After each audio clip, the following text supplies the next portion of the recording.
right, man. Let's talk about the NBA new rule. Let's talk about it. Talk about it. Let's talk about NBA, baby.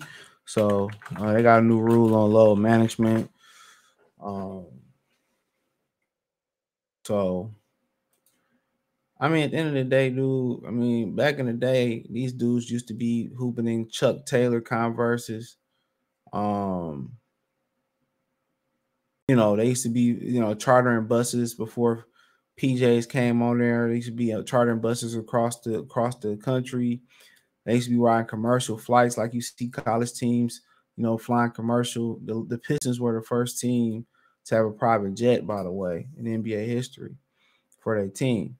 So, shout out to my Detroit Pistons. Check out my Detroit channel, More Street Sports Talk, by the way.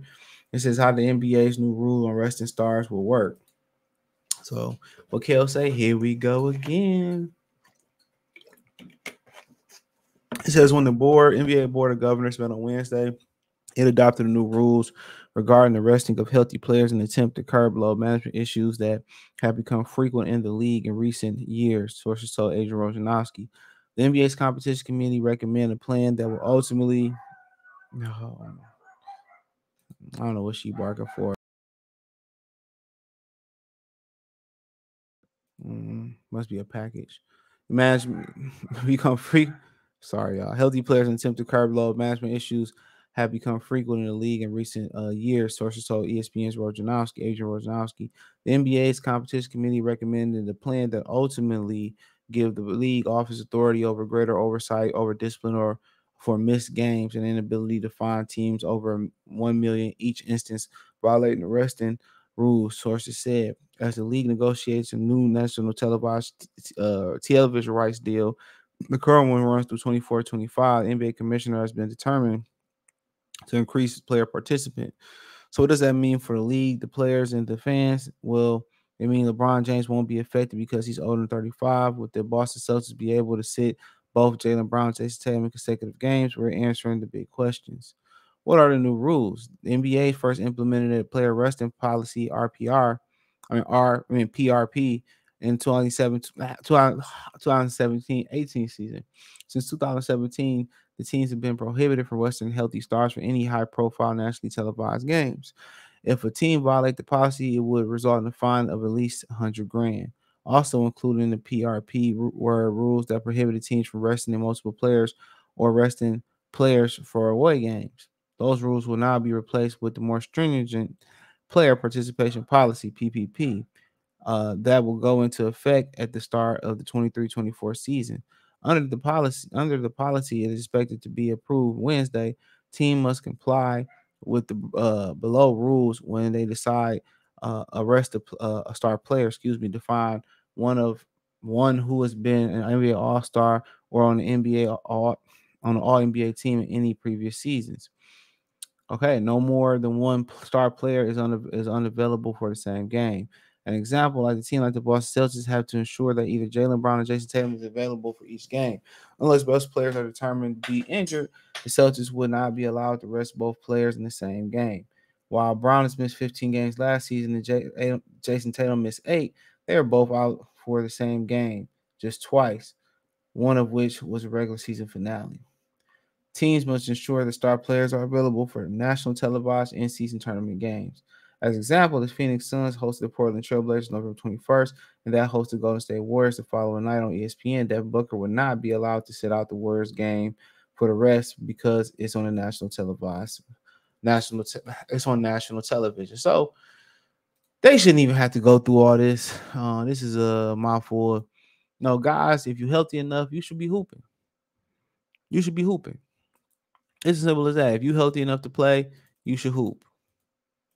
If you love to hoop, you won't be sitting out. Simple as that. If you love to hoop, you wouldn't be sitting out. It's as simple as that. So, uh,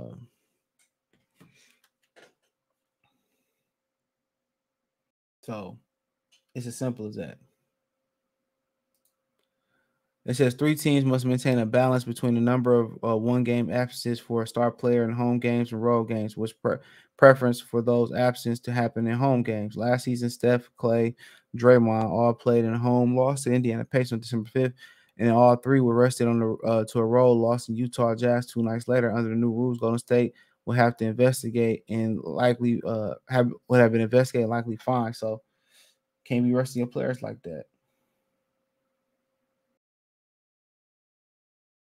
So 4, teams must refrain from any long-term shutdowns or near shutdowns when a star player stops participating in games or play and materially reduced role in circumstances affecting the integrity of the game.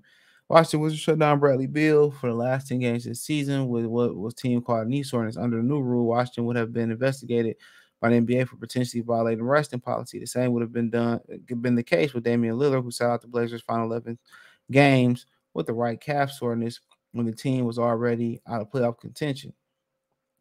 Team 5, teams would ensure healthy players resting for a game are present and visible to fans. This is not a new and was included in the 2017 PRP.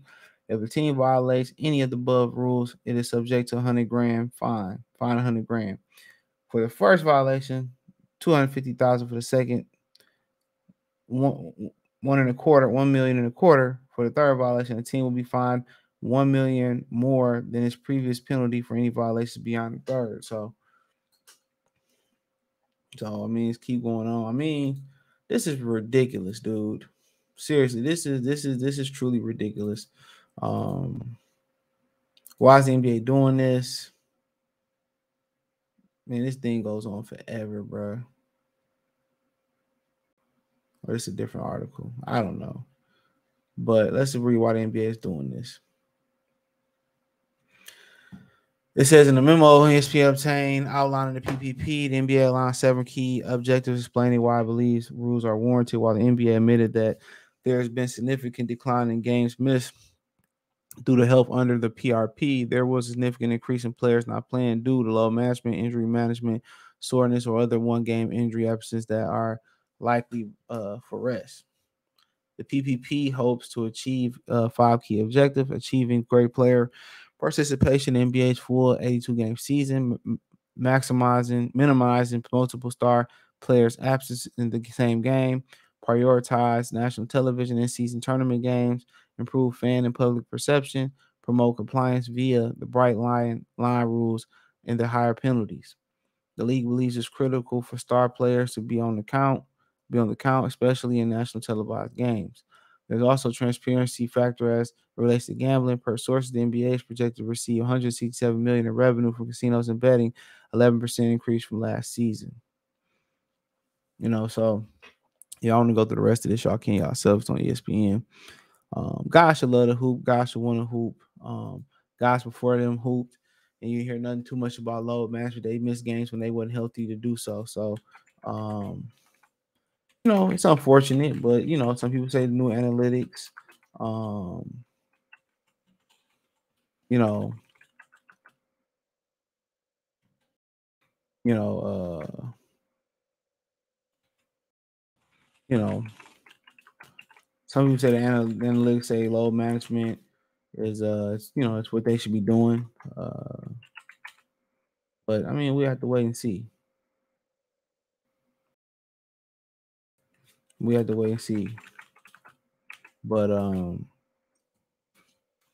my humble opinion, dude should just love to hoop because you ain't gonna be able to hoop forever at this high level.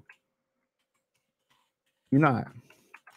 Dudes should get out there if they're healthy enough to hoop. Most of these dudes that's claiming low management got zero chance to win the championship anyway. It's like 3 or 4 teams, 5 teams in the most that legitimately got a chance to win the championship. So at the end of the day, Michael Jordan played all them games. Why can't these guys?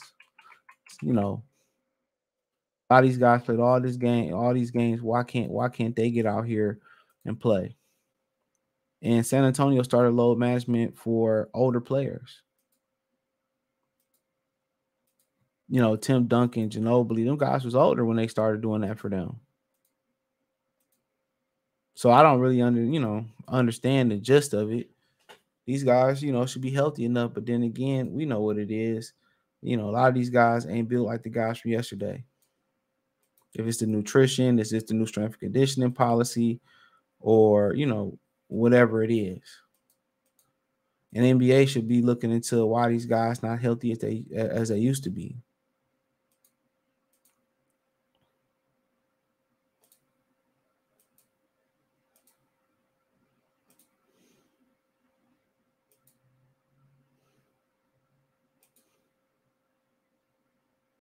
That should be the $1 million question. So they should be doing an investigation into their nutrition and programs and they strength and conditioning programs and stuff of that nature.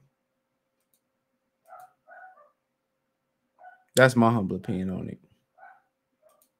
But let me know what you girls and guys think, man. Thumbs up the video, share the video, subscribe to the channel. Next subscribe button is the bell icon button. Hit all notifications, increase your chance, get notifications. We go live or drop video financially. Want to support the channel? Cash App, $ CJ Good 313, Venmo CJ Good 313, PayPal link inscription. Hit the link tree. Follow me on Twitter, Instagram, Spotify, Anchor, Cash App, Venmo, PayPal, Apple Podcasts, Google Podcasts, the whole nine. Let me know what you girls and guys think in the comment section. Peace. And check out the NBA Talk playlist for more videos like this.